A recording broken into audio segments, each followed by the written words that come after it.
I will lead the prayer first. Everybody stand up. Let us pray. Bismillahirrahmanirrahim. Alhamdulillahi Rabbil Alamin. Ar-Rahmanirrahim. Malik Yawmiddin. Iyyaka na'budu wa iyyaka nasta'in. Ihdinas siratal mustaqim. Siratal ladzina an'amta 'alaihim ghairil maghdubi 'alaihim waladdallin. Amin. Amen. Okay, before you sit down, nakikita ko ang dami yung plastic dyan at saka papel. Then, saan na naman kayo nagtapon. Please pick up pieces of paper and plastic sa inyong paligid, please. And throw that doon. Oh, nakita ko yung basurahan niyo. Careful. Okay, thank you so much. And then you can sit down, everybody. Ang basura, huwag itapon everywhere, ha? You know, cleanliness is next to godliness. Here is your attendance. Please write your attendance and I will do the recap later. Okay, so before we start our lesson, wala akong TV na magagamit ngayon kasi ang classroom nyo sobrang layo. Kayo ang tinatawag na nasa Puntay Yede, kaya laptop lang ang gamit ko. Nakikita nyo dyan sa likod? If not, sabihan lang ako kasi ilapit ko, okay? Okay, so please bear with me. So our topic is, kinuha ko under first quarter, week 3. Meaning to say, this is module 3. But before we start our lesson, I will group you into two.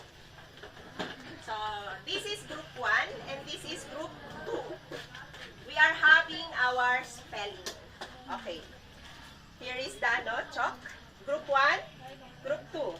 Unahan ang paglagay dito ng tamang spelling na sasabihin ko. This is group 1 and this is group 2. Mabasa? Makita hindi? Mabasa hindi? Meron. Okay, unahan ha. Pero hindi pwede isang tao lang ha. Dapat iba dito sa harap. Halimbawa, kasi tatlong ipa-spelling ko. First, group 1, group 2. Una, first word dito. Second word dito. And third word dito. Okay? Deal or no deal? Deal. Ano ang rule? Unahan. Yes. First word, saan? Dito sa harap. Second word, pangalawa. And third word, pangatlo. Okay. May reward ako ibibigay. Huwag kayong mag-alala. Pwede na rin ang plus points, hindi ba? Ballpen ba gusto nyo? Meron ako pero hindi ko nadala. Magsabi lang pag ballpen gusto nyo. Bilangin ko lang. Okay.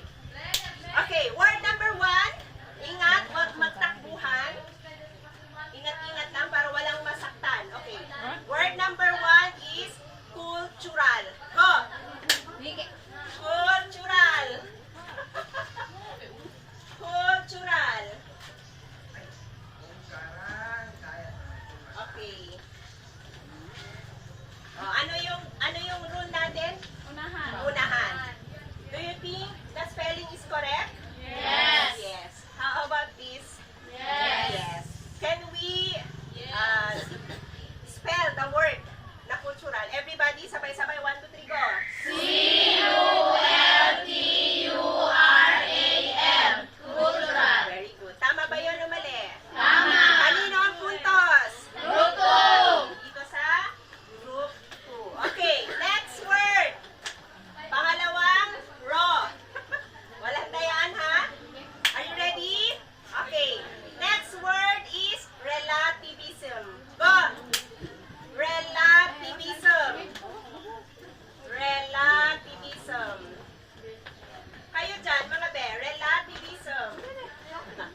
cultural relativism and what is ethnocentrism. Kahit paano maunawaan nyo kung ano ang mga yun. And you need to have or you need to attain the understanding on what is attaining, nagkagulo-gulo na sinasabi ko.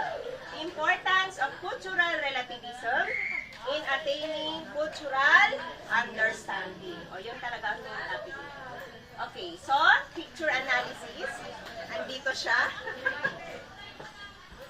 Makita nyo lang din ata siya sa pero ipakita ko na lang sa inyo isa-isa. Okay? Yung mas malapit kasi mas malaki siya. Makita nyo? Okay, so ano nakikita nyo dito sa picture? Tao, and then, what else? Ano meron? Merong plate sa bibig niya. Okay, sa tingin nyo, ano siya? Babae o lalaki? Okay, lalaki siya? Okay. How about this one? Ano ito? Babae siya? Anong meron sa kanya? Anong itsura niya? Necklace ba ito? Meron siyang? Anong tawag dito? O necklace ang tawag nila. How about you? Ano pa? Masasabi nyo. Analyze the picture. Anong meron? Long neck siya. Anong hayop ang long neck? Giraffe. Okay, so para siyang giraffe. No? Kasi long neck siya. Pinahaba yung neck niya sa pamamagitan na sinasabi niyong necklace. Pero hindi siya necklace ha. Ang tawag dito is brass. Anong tawag dito? Brass. Brass. Spell brass. B-R-A-S-S.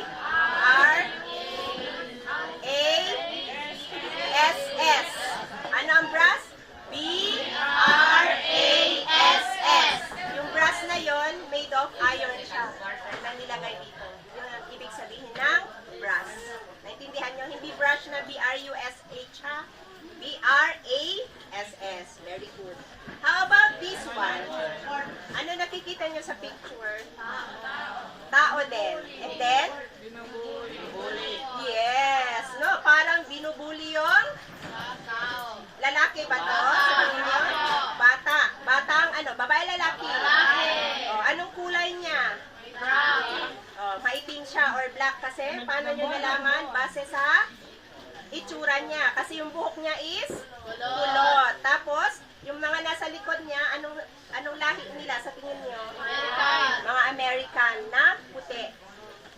Ito, American din, pero black. So, ano meron dito? Binubuli ng mga nasa likod na batang babae ang black na nasa harapan. Sa tingin nyo, bakit kaya nila ginagawa nyo? Ano yung nakita nila doon sa black na batang babae? Kasi sa, yes, very good, kulay na maitim. Okay. So, yung mga questions niya dito, sa picture analysis natin, what do you see in the picture? Na-describe nyo na yung tatlong picture na yon. Can you describe what the scenario is in this picture? Na-describe nyo din ano ang scenario niya dito na right, for example, is bullying. Tatlo yan. So, number 1 picture, number 2 picture, and the number 3 picture. Let's have the question number 3. Have you experienced being judged or discriminated? Just like sa batang ito? Can you describe ano ang feeling? Sino ang naka-discriminate? Sino sabi yes? Ano ang pakiramdam na na-discriminate? Masakit. Ano pa? Nanghihinayang. What else? Ano pa ang feeling? Nawawalan ka ng confidence. Nawawala ng confidence. Very good. Pag gano'n na nararamdaman nyo, what will happen next sa inyong sarili? Maapektuhan ang alin?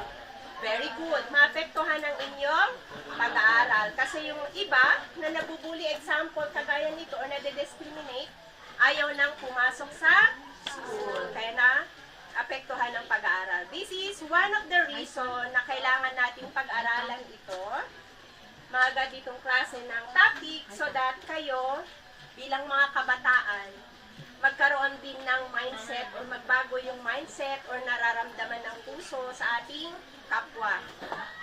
Yung pakiramdam na ayaw nating mabuli, huwag din natin gawin sa iba.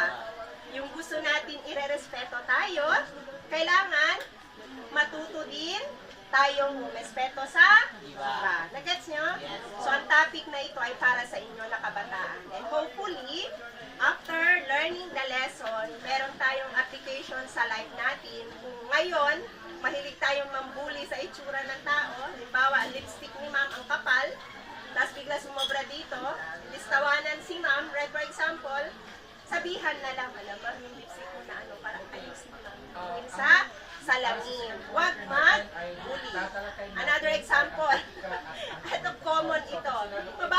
kikilig? ito ay nangangampanya Naranasan nyo?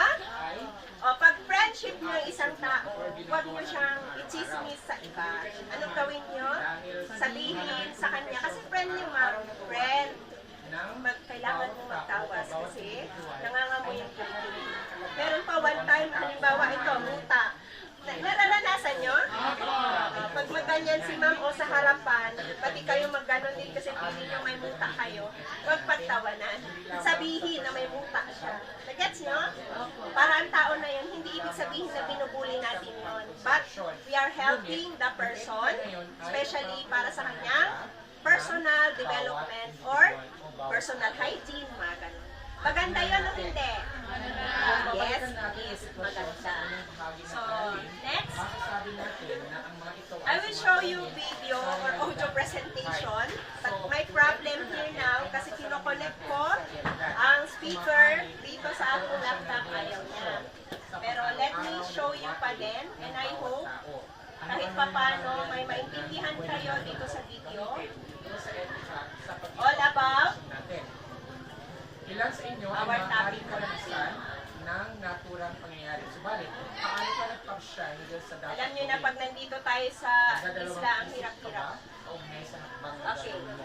So, minsan, nagkakaroon Makita? tayo ng tinatawag na pagpasya. Paano ba kayo nagpapasya?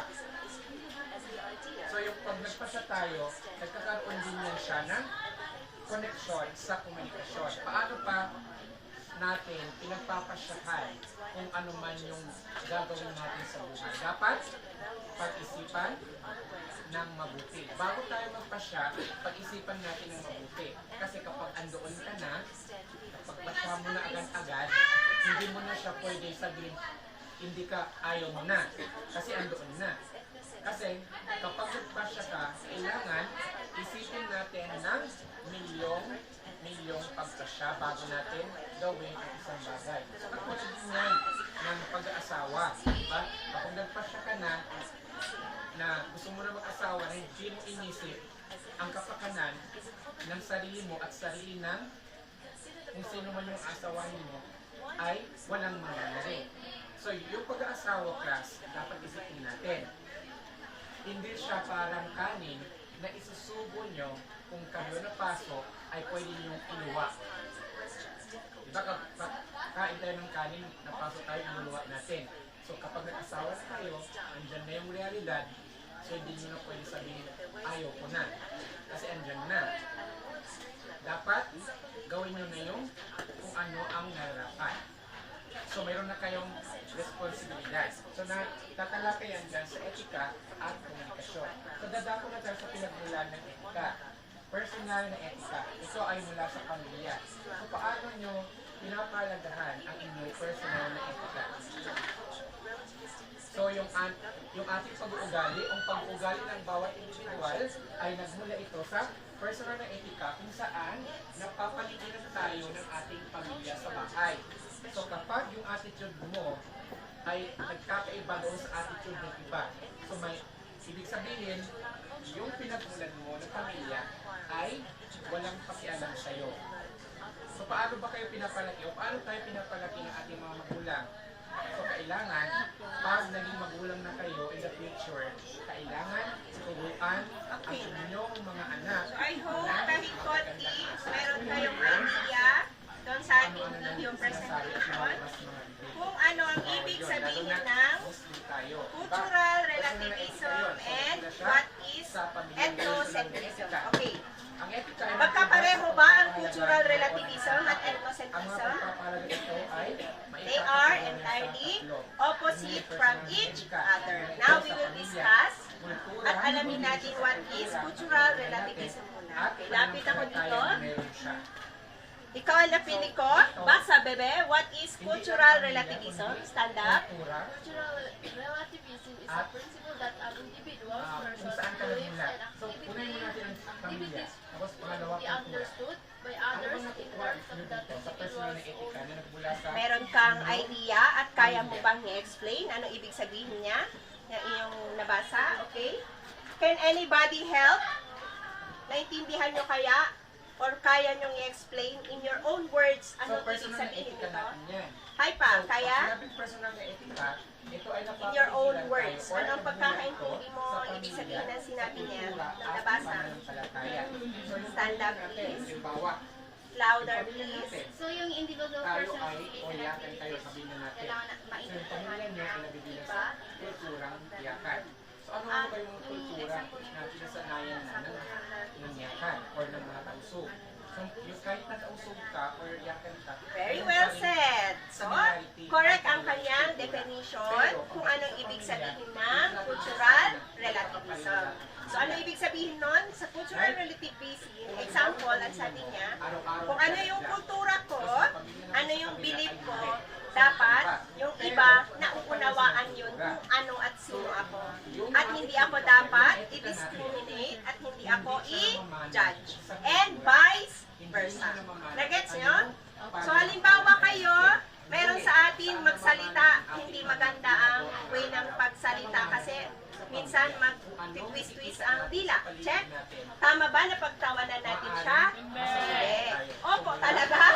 Sana all, siguro pag friendship kayo, kasi best friend, pinagtatawanan. Pero, once hindi natin kilala ang tao, kailangan hindi natin siya binibigyan ng discrimination at unawain natin siya kung bakit siya ganon.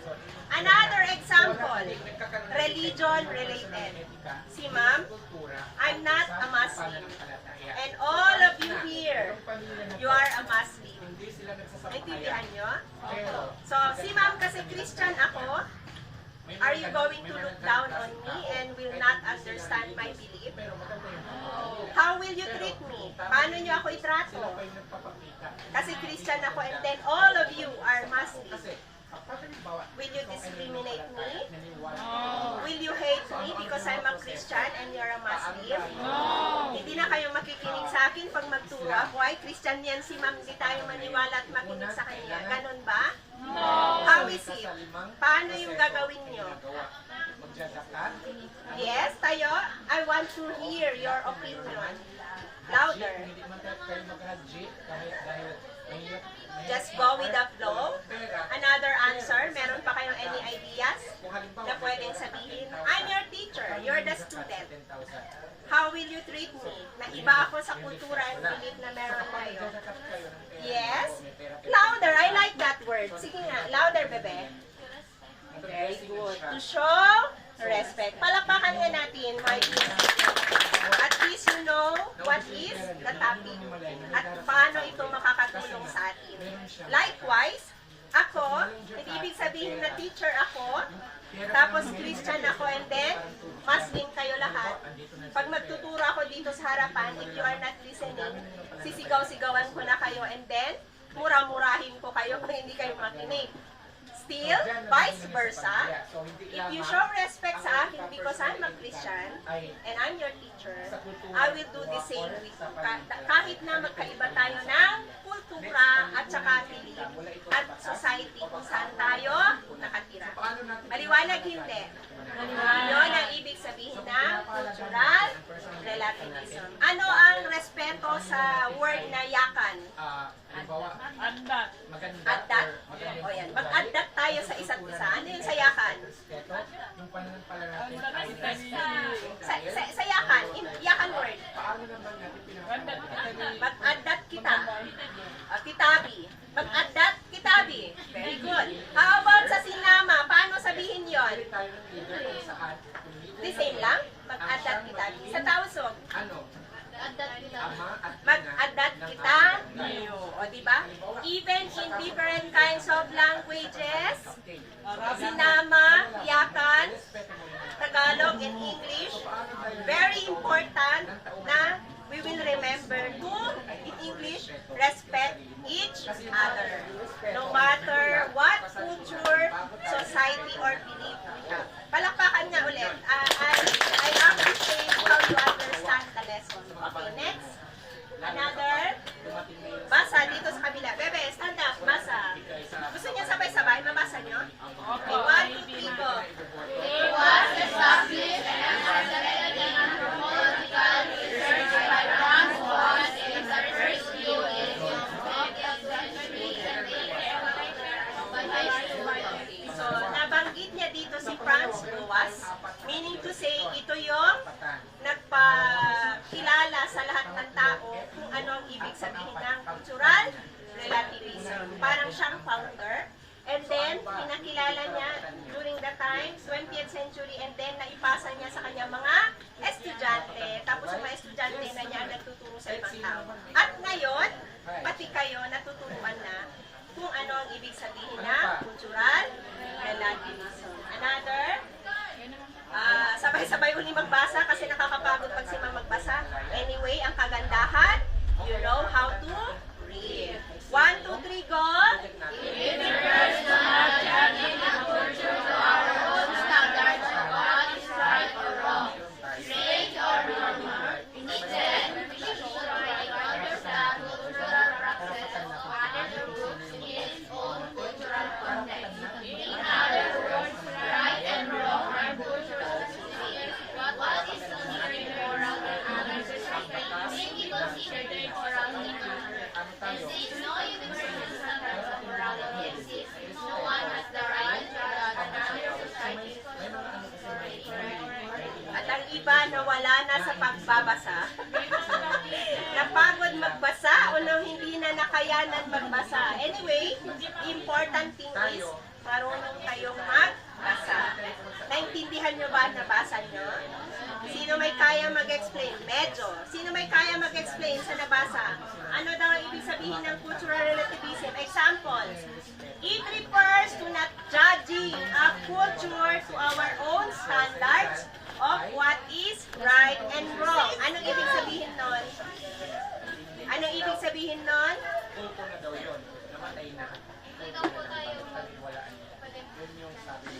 Sa ibang kultura base sa standard natin. So, right, for example, kayo as Muslim, Kailangan majority of babae dito, you are wearing hijab. Tama mali? And si ma'am dito sa harapan, I am not wearing a hijab. Naintindihan nyo? So, base sa standard ng Islam, as Muslima, you need to wear hijab. Check. Ako, dahil Christian, we do not wear hijab. So, meaning to say, based on your standard, right, for example, kahit si ma'am hindi mag-wear ng hijab, it is not right to judge si ma'am dito sa harapan na hindi nag-wear ng hijab. Kasi si ma'am nga, hindi siya Muslim. But some of you, I have no idea ano ang reason bakit hindi kayo mag-hijab, pero I believe you have your own reasons why. And I also believe kahit papano, you belong in your own culture or pareho kayong mga Muslima, some of your classmates, I believe, is asking you why you are not wearing hijab. Pero I believe maybe it is because of health reason, kasi may mga kasama din kami na teacher, ang reason nila they are not wearing hijab, masakit sa ulo nila. Nakikinig kayo? So it is medical or because of health reason. Nagets nyo? So para sa akin naman, pagdating sa faith, sa faith, kahit you are wearing hijab or not, what is important kung ano ang nasa puso at ano ang nasa puso. If we are near to Allah or not. Nagets nyo ako? It's not based on always wearing hijab or even you are wearing niqab. It's all, God sees the heart and God sees kung anong takbo ng ating isip at hindi sa physical. Naintindihan nyo ako? So we should not judge anybody. Hindi natin masasabi if it is right or it is wrong. So hindi natin masasabi if they are not wearing hijab or they are wearing hijab, it is not right or wrong. Lalo pag ibang kanilang belief or ibang kanilang religion. Maliwanag hindi. Another, strange or normal. Nag-guess nyo na what is strange, di ba? Yung kakaiba. Ano yung normal? Yung normal lang. Yung kayo, kasi Muslim kayo, kailangan nakahijab kayo. Normal yun. Pag hindi, abnormal na ba? Pag hindi, joke lang. Joke lang, okay. So instead, we should try to understand cultural practices of what other groups in its own cultural context. So ang keyword dito, kailangan nating maintindihan kung ano ang kultura ng iba Hindi tayo pwedeng mag-judge. In other words, right and wrong are culture specific. So, right, for example, in your case, dito may hindi nag-hijab. If you are judging her at sinasabihan siya dapat you wear hijab, I know you have your own tawag doon, standard of why you need to wear that. So, kung ano man yung reason niya why she's not wearing hijab, I think also may karapatan din siya to give her reason sa inyo, and please do not judge the person directly or personally kasi may mga reason na sila. Nagets nga ako, hindi? Nuggets. Okay. Nuggets. So next, what is considered moral in other society may be considered immoral in another. And since no universal standard of morality exists, no one has the right to judge another society's customs to be correct or incorrect. Correct. Example, naikwento ko na sa inyo noon yung past topic natin about India. Sa India, ang babae, may part sa India, ang babae ang nagbabayad ng dowry sa lalaki. Are you aware of that? Naalala nyo na ikwento ko sa inyo? And meron din sa part ng India, isang babae, mag-asawa siya hanggang 5 lalaki. Naalala nyo kinuwento ko? Okay, so we cannot judge them. It's their culture, it's their belief. In your case, tayo dito, I'm a Christian, we cannot marry hanggang 4. Gets nyo? Opo. Only 1. Meron nagse-separate, nag-asawa ulit, lalo pag namatay ang asawa, nag-asawa ulit. But in your case, mga lalaki dito, gustong-gusto yan. Nakikita ko yung iba post sa Facebook. Ilan ang lalaki pwede mag-asawa sa Muslim? Up to 4. Hindi ma'am, 5 pwede. 4 lang! Eh. 4 lang naman daw! Hindi. Pwede sa 5. 4. Ilan sa inyo? Kung kaya. Di ba 4 lang? Kung kayang buhayin. 4 lang. Ikaw talaga. 4 na nga ibibigay sa'yo. Gusto mo pa hanggang 5? Hindi kasi. Dapat. Alam mo kasi, Perfect. Bakit? as in gusto tignan nyo mga be, No. gusto talaga nila 5 babae. Alam nyo ba isang babae lang sakit sa ulo na gusto mo pa gawing 5? My gosh. Anyway, pag kaya mo, it's up to you. Nasa Dapat inyo. makasawa kayong pwede magka-resol. Pwede magkaribal. Ewan ko sa'yo, bahala ka. Basta kaya nyo, pag pumayag yung mga asawa mo na gusto nila 5 sila, kayo ang bahala. Karapatan nyo yun. At Kasi hindi kasi nasa, mo ma'am kapag 5. ano daw? Ito talaga si Sabturin, oh.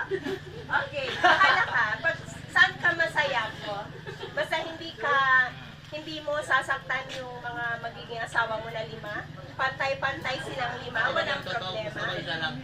Oh, yung hindi sila magluray dahil hindi pare-para magbigay mo na baka yung isang kilong bigas, yung isa 2, yung isa 5, dapat pantay-pantay. Ako gusto ko sila makita ng buray.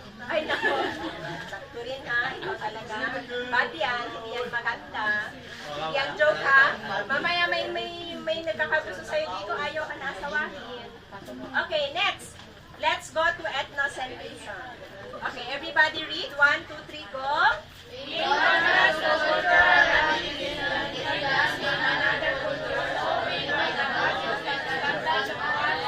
Ay, makalat ang basa niya. Wala talagang harmony. Ano yun? Practice lang? Okay, take 2. 1, 2, 3, go.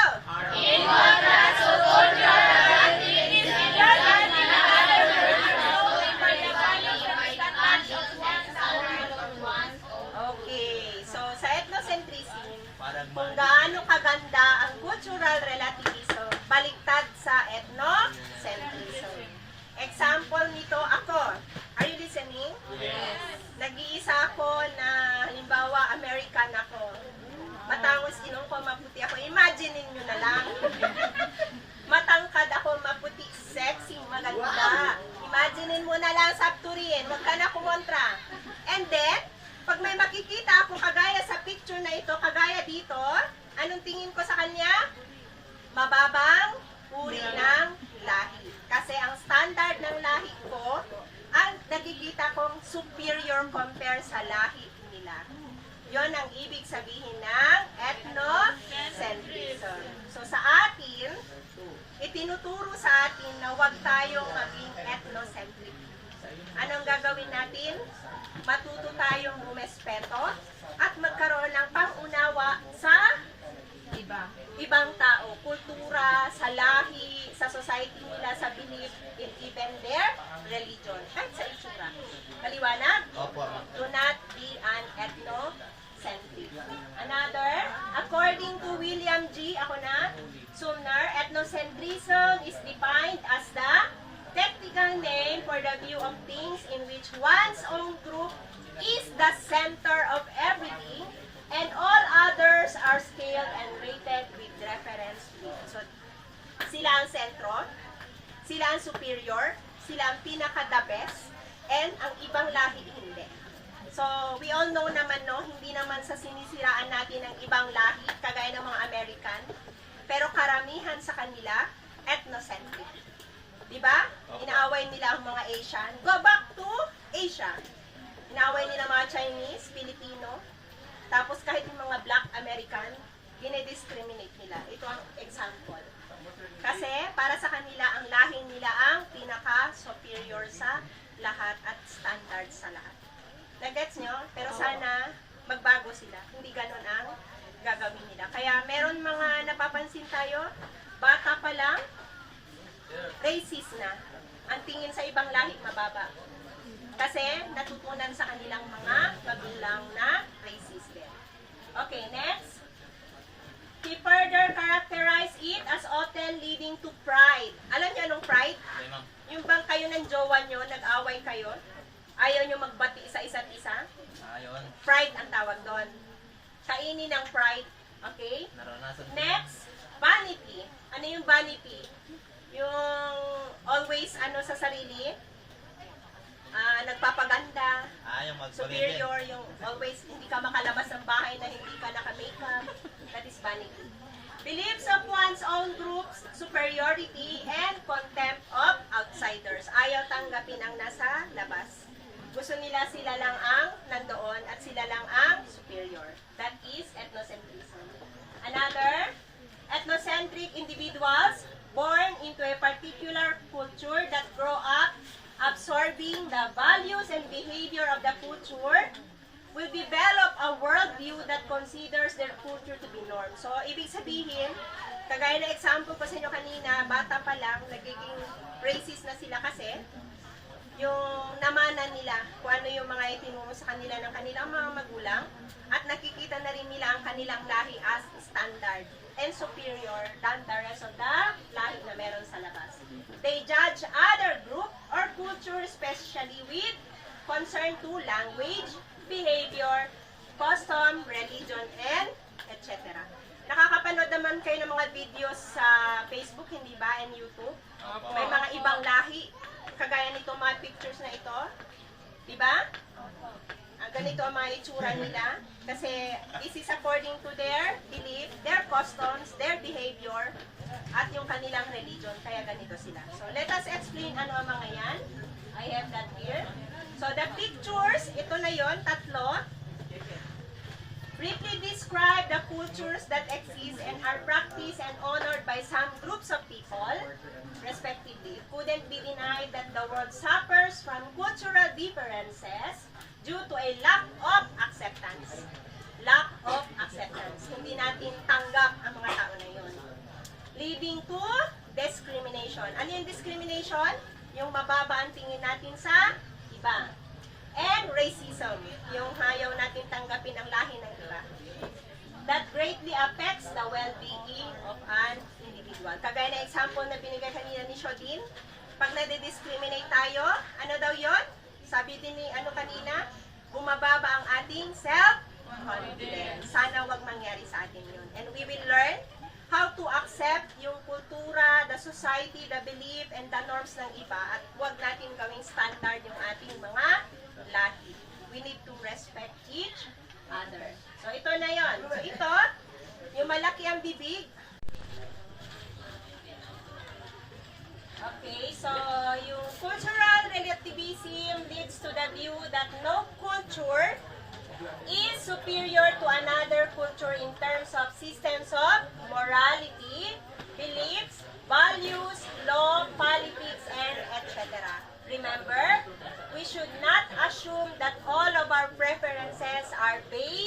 on some objective moral standard. It's a good idea to keep an open mind when we encounter practices different from our own.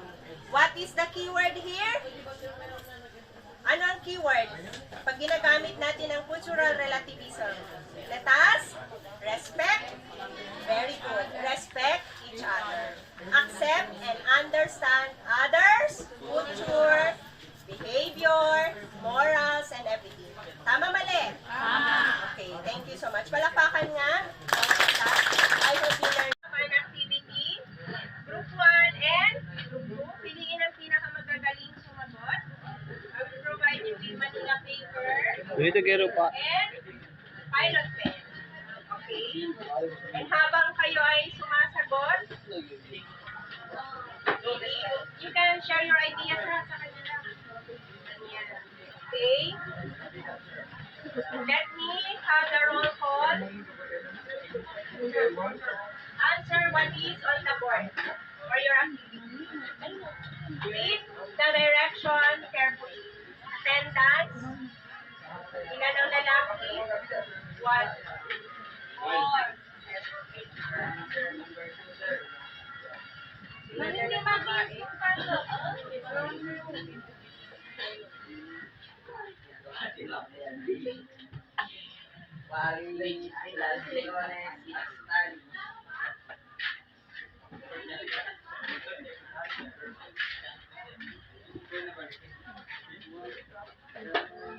Okay.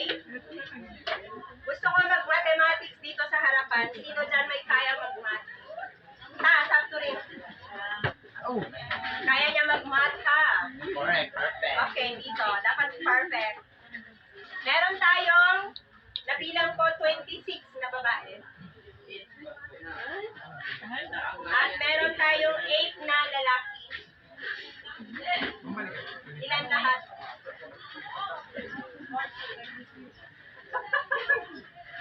Sigurado ka na plus yan? Bakit plus?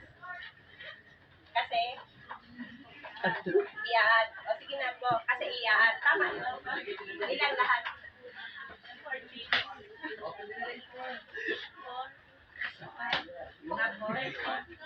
Tapos?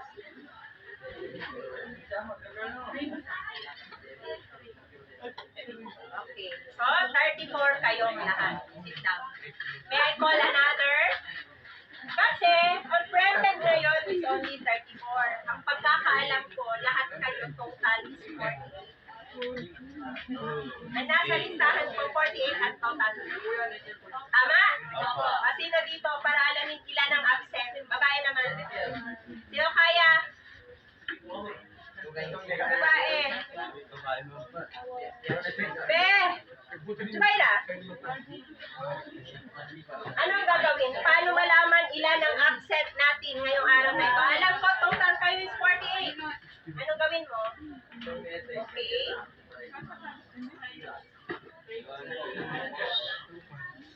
Ano ang sagot?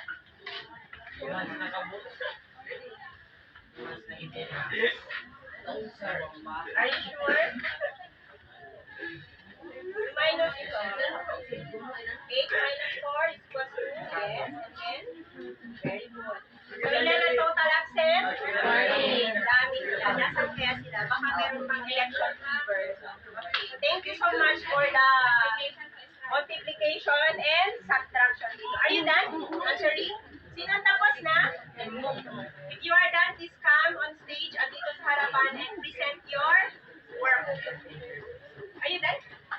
Come now. So let's go first sa group 2. Present group 2. Your work. Explain. So, kaya yan. Walang problema. Kahit abutin tayo dito ng additional 30 minutes. Matapos nyo lang pag-aaral nyo. Okay, go. Next. Okay, explain. In your own words, kahit konti lang, present. Good morning, everyone. So for us, cultural relativism is the understanding of what's culture and not judging their ways of living and by but rather accepting by how they live, their culture, behavior, religion, and ethics. Correct ba sila? Number 2. Society is a group of people living in a community, while a culture is the practices done by people according to their beliefs. Correct din ba sa tingin nyo? Yes. Yes. Wala iba ma-explain dyan? Iba ma-explain? Sa number 3? Wala na? Sino? Sumayra, number 3. Explain. Para isa-isa kayo ng division of work. How will you take part of your own culture without being enthroned? Come na. Thank you, Group 2, for presenting your work. Palakpakan for the Group 2. Let's have Group 1. I will help you. Sino mag-explain? Come and help dito. Come na, Shoti. Walang maling sagot. Lahat ng sagot is correct. Come na. Hurry up. Okay, number 1, answer. Come na, bebe. Go. Our own understanding what is cultural relativism. Cultural relativism is when you appreciate and respect the other culture and their belief. There is right or wrong, accept and respect each other. Number 2. Express your understanding about culture and society. Culture is manifestations of human. For example, we Filipinos has our own society, the aggregate of people living together in a more or less ordered community. Number 3, accept and respect each other. Okay, very good. Sa tingin nyo, correct sila, di ba? Okay, so for your quiz, 1/2 sheet of paper, please. Answer the question. I only have 1 question. Do you think it is important to show respect to others' culture? Why yes and why not? 5 minutes. Go.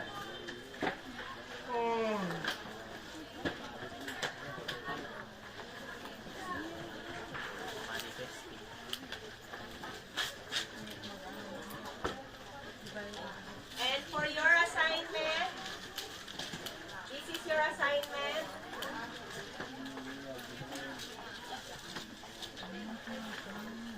Assignment to ha, 1/2, to be submitted tomorrow. Thank you.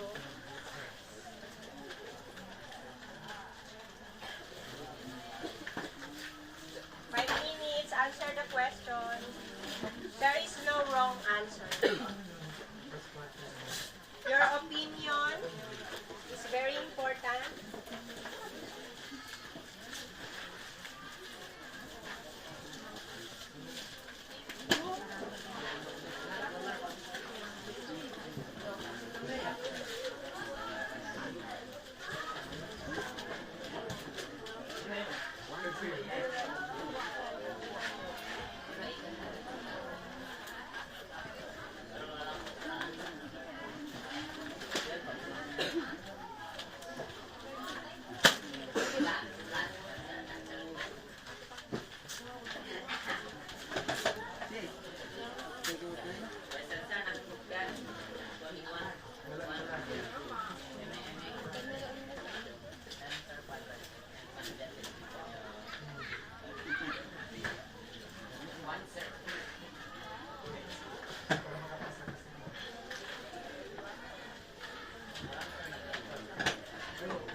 Pwede nyo,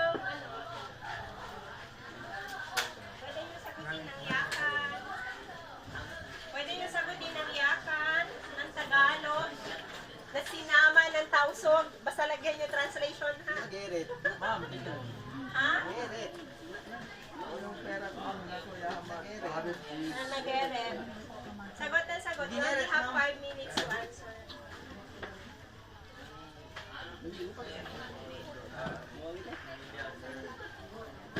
Oh, you need that.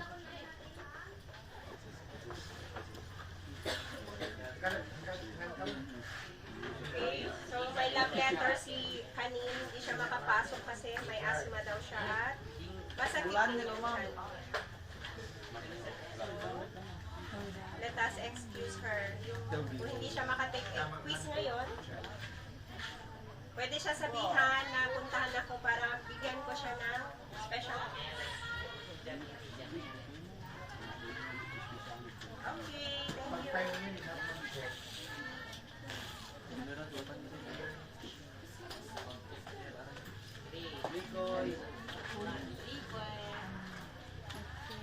Are you done?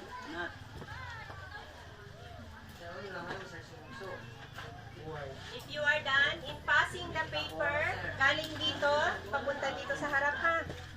And then lahat ng sa harap, ipunta dito o sa ganito paharap.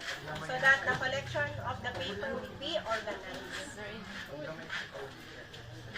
It's almost time.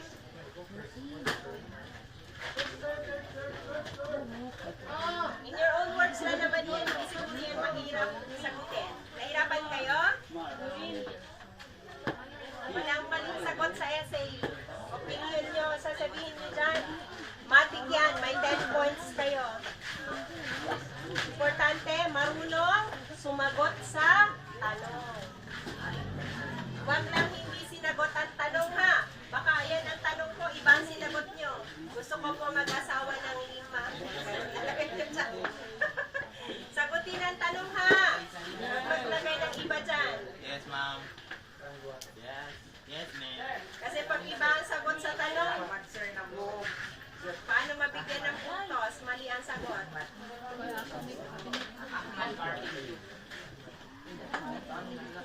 Okay, I think everybody is done. Okay. So lahat ng paper ipunta dito sa harap. Paganon. Dulo sa dulo ipunta sa harap. Dulo sa dulo ipunta sa harap. Very good. Okay, and then sa likod, ipunta dito sa harap para organize yung inyong pagpasa ng papel. Dito sa harap. Gawin dito. Yan, very good. Bebe, papel.